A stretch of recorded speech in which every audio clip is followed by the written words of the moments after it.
Oh, oh baby. 1-800-449-8255.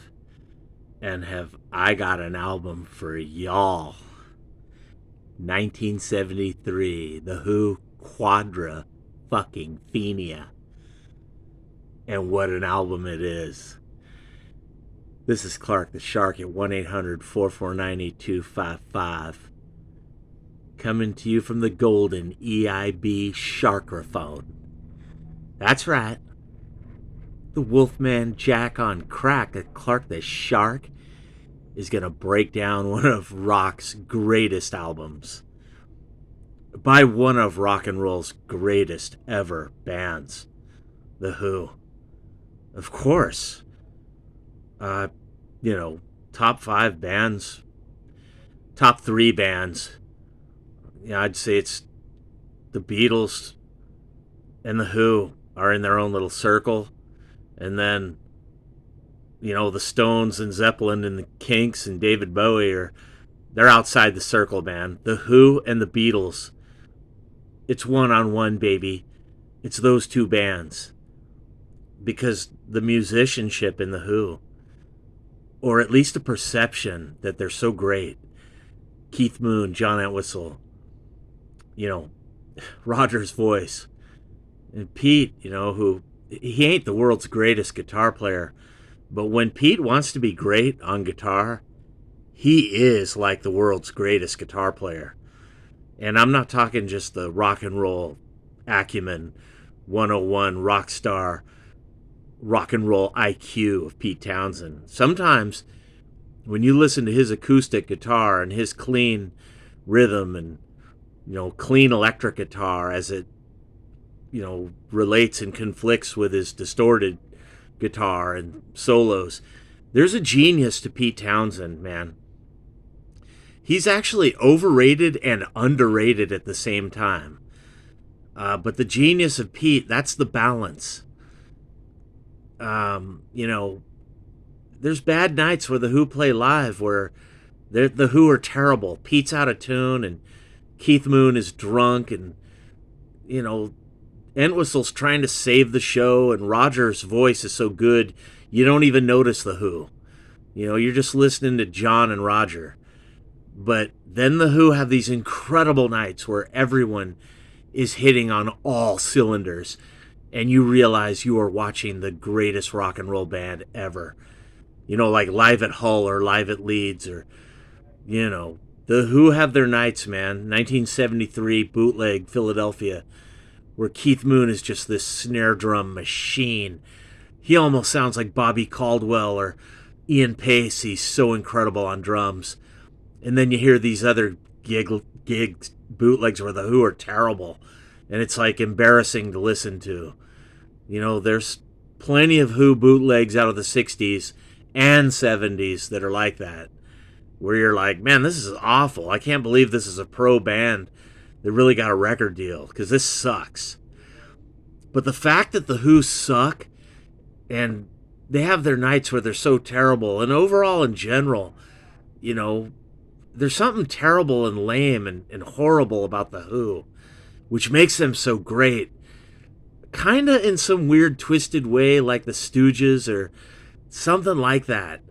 But then suddenly the Who pull it together and they pull out this amazing technical stuff they do both live and in the studio.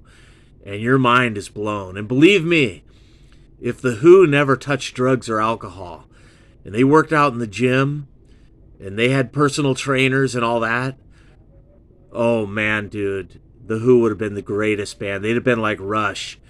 They'd have been like Neil Peart, Alex Lifeson, and John Bonham, and Phil Collins, and Jimmy Page, and all rolled together, man. That's the Who, though. You get what you get, take it or leave it, for better or for worse. Better off dead. That's the Who. At 1-800-449-8255. But on this one album, Quadrophenia, the Who captures Keith Moon and his drumming like no other Who album.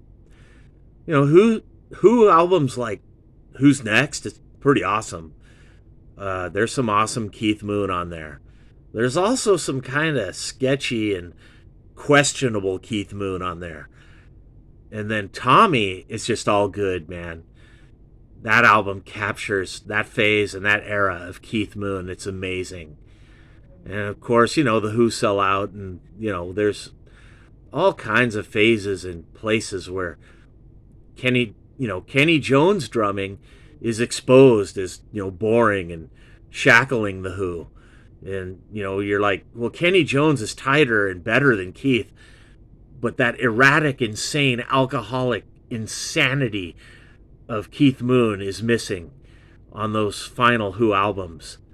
As good as they are, and Kenny Jones is interesting, but when the Who are in their prime, in their heyday, they need Keith Moon, the greatest Keith Moon type drummer in the world. They need him. And when Keith Moon is having an incredible gig, it's incredible. And when he's having an incredible album, oh baby, that album is called Quadrophenia by The Who, 1973, at 1-800-449-8255. No, you didn't die and go to heaven. You're just sitting there listening to Clark the Shark give you an accurate review of all the greatest rock and roll albums, because I grew up with them. I lived them. When I fell down, when I felt bad, I put on The Who. Quadrophenia, The Who by numbers. The Who do it for me, man. And this album comes out at a time where, The Who had just put out Who's Next, and before that, Live at Leeds and Tommy. This was a wealthy band in 1973, worth millions of dollars, at the top of rock and roll. Right there with Zeppelin, right there with the Stones, right there with Paul McCartney, the Beatles, you name it. The Who were huge, and it was deservedly so. Their legacy was solid and complete as of 1973. They didn't need to do this incredible album, but they went into the studio. Pete Townsend had another idea, kind of like Lifehouse, kind of like Tommy, but it was this whole new weird idea that would be later developed into a movie about a kid named Jimmy, a mod, riding his Vespa or whatever, his moped, scooter, back in the 60s. And this album really captures it, man. Quadrophenia, telling the story of the kid Jimmy, but it's also telling the story of you and your life. As you listen to this album, you realize these lyrics connect with you. This album is you, and more than any other Who album before it. This album is actually like the Who after their greatness. They're on their way down, in the phase era when they did Quadrophenia. But this album is so good, it makes you forget that, and you almost believe this is the greatest moment of the Who. And you know what? It is. At 1-800-449-8255, the Clark the Shark Show. Quadrophenia by the Who. Simply amazing. Amazing. I give it 5 stars. And what do the critics give it? Well, it gets 5 and 4 stars, but these should all be 5, baby, for one of rock and roll's greatest albums. The Who, Quadrophenia. And I want to get into these amazing songs. Side 1, of course, The Real Me. Amazing. And the long instrumental, Quadrophenia. Just so technical and brilliant. All the overdubs. I mean, the Who are not like Emerson, Lake and Palmer, or Yes, or Captain Beyond, or Jethro Tull. But this album almost makes you believe the Who are like that. If you really scrutinize this album and break it down, you discover it's just a bunch of overdubs. But it isn't, man. Keith Moon is amazing, and John Entwistle's ridiculous on this album. It Cut My Hair is such an amazing song. And of course, The Punk and The Godfather. Killer. Side 1 is amazing. And some people almost think, well, it's boring. These are boring old farts, and they're just trying too hard. No way, baby. Not the Who. I don't care if Who's Next was so great, or Tommy was so interesting, or Live at Leeds was so loud and powerful. There's something about Quadrophenia that none of those albums have. This album goes to a whole new incredible level for any band, but certainly The Who. I'm One, little acoustic song by Pete. One of those classic little songs by Pete. It's so awesome. You know, The Dirty Jobs, killer. You know, great vocals by Roger. Helpless Dancer, another cool little song. I wish it was longer. You know, it's not long enough. Is It In My Head is one of the greatest Who songs. I love it. It's kind of one of the early Pete Townsend ideas where he's, you know, kind of sardonic and introspective. And I don't think that song was meant to be on Quadrophenia, but it fits in nicely on this album. And of course, I've Had Enough. Great song. Keith Moon's great. Oh man, side 1 and 2. They're great, baby. We're going for side 3 and 4 of this double album. And side 3 just gets amazing, of course, with 515. Sea and Sand is just so awesome. And Drowned, you know, it's a Keith Moon clinic on drums, but Entwistle is shredding bass. And of course, every song, Roger is just blowing the paint off the wall with these amazing UK, British, big vocals, but it sounds like he's just this howling dog from Detroit or New York. He's just barking out bigger, huskier vocals than he's ever done before with The Who. Just this macho energy on lead vocals. Roger's incredible on this album. And Bellboy. Such an amazing song where Keith sings his bit. Great song, man. Side 1, 2, and 3 are all awesome. Side 4, though, Dr. Jimmy is a Who classic. Keith Moon's drumming is great, but, you know, he's kind of like falling apart or falling all over himself with his drumming. And one day you realize he does that because he's got to cover up the profanity in the song. It was kind of a calculated thing the Who did in the studio.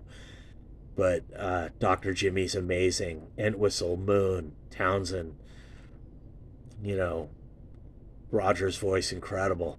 And Pete Townsend's guitar is really good on this album.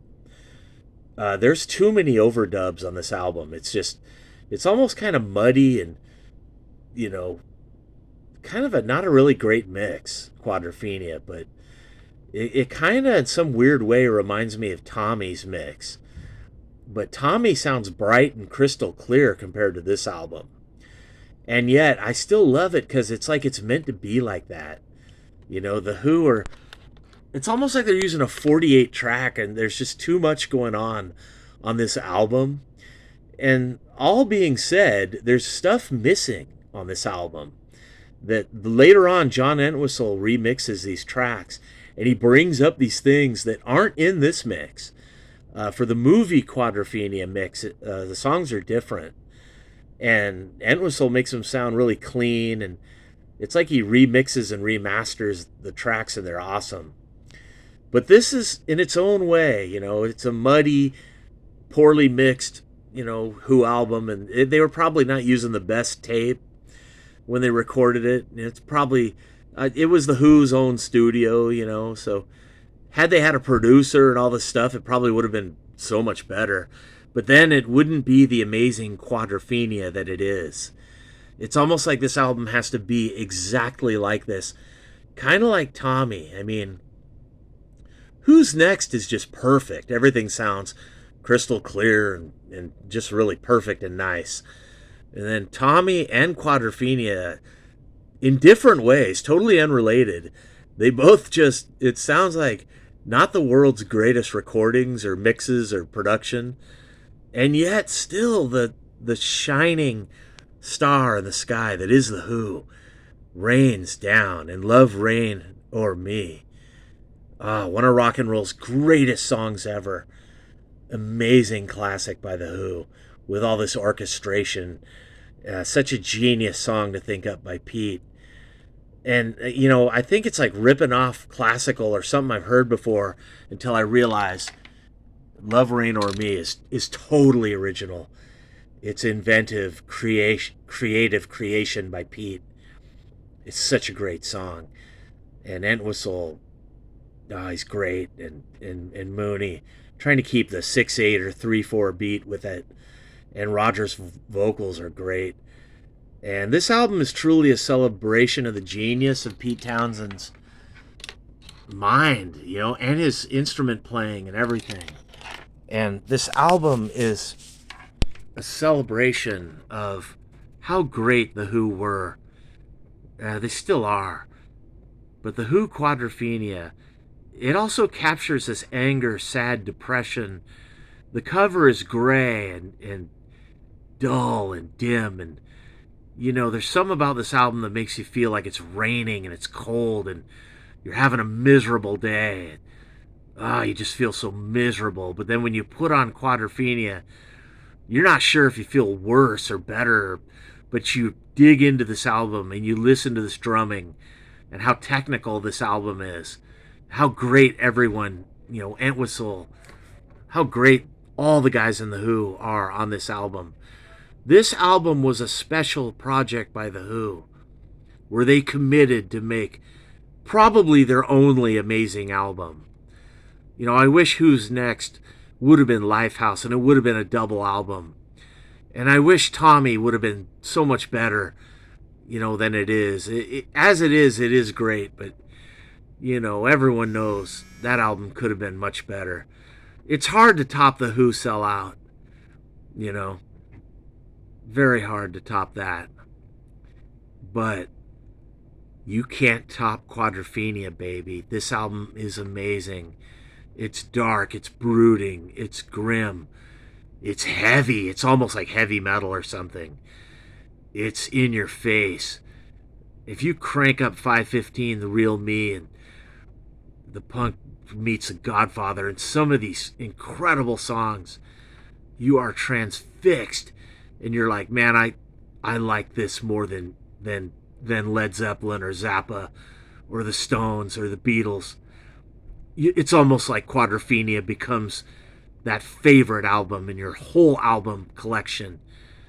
It's so amazing, and it captures a time and a period of The Who.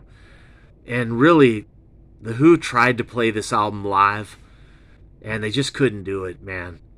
They come close, man. The Who kick ass live. But trying to play these technical, brilliant Quadrophenia songs is hard for anybody. Certainly The Who themselves. And, you listen to some of the bootlegs where The Who in 1973, 74, they're trying to play Quadrophenia. And some nights they are succeeding, and Keith Moon is amazing with the snare drum. That's just going rat-a-tat-tat, and it's tight. Entwistle's always amazing. But Pete, he just stacked way too many overdubs here. You also get kind of a less is more feel with Pete. This album almost feels like Entwistle and his horns and all his brass sections and Keith. It almost seems like Keith, Entwistle, and Roger are dominating here. And Pete, it's Pete Townsend, but it's like he's trying to keep up with the other three guys or something. And he does it, man, because this album is brilliant. It's amazing. And out of 10, it's a 10, man. One of the greatest rock and roll albums in the history of rock and roll. The Who, Quadrophenia.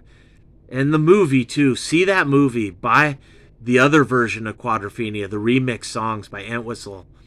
But, of course, buy this album. And, you can play it on Sacked, and, you can remix it yourself and make it more bright sounding, or you could just leave it alone, whatever you want to do.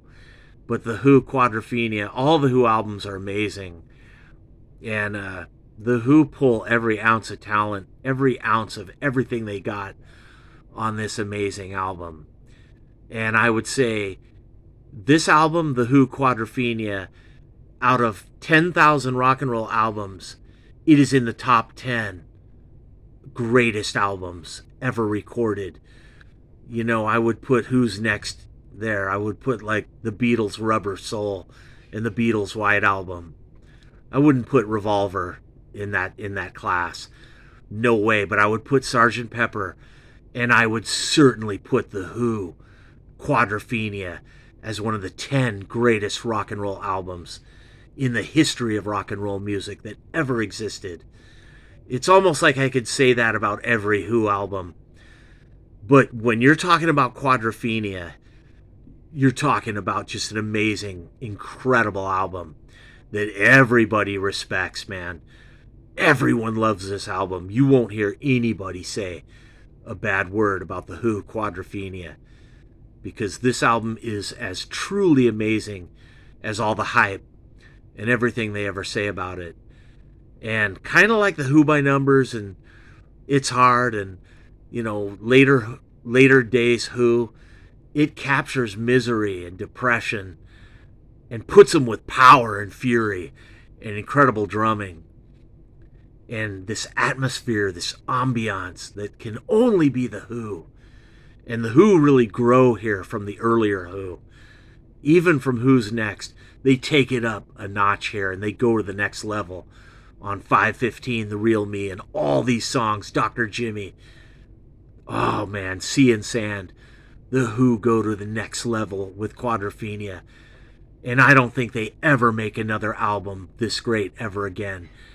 And I don't think they ever made an album this great before this amazing, incredible album, The Who, Quadrophenia, by one of the greatest bands in rock and roll. Thank God, 1973. Thank God The Who were able to capture this statement. All this effort, all these overdubs, all these complex, complicated effects, just all this junk The Who piled on this overloaded, overdone album.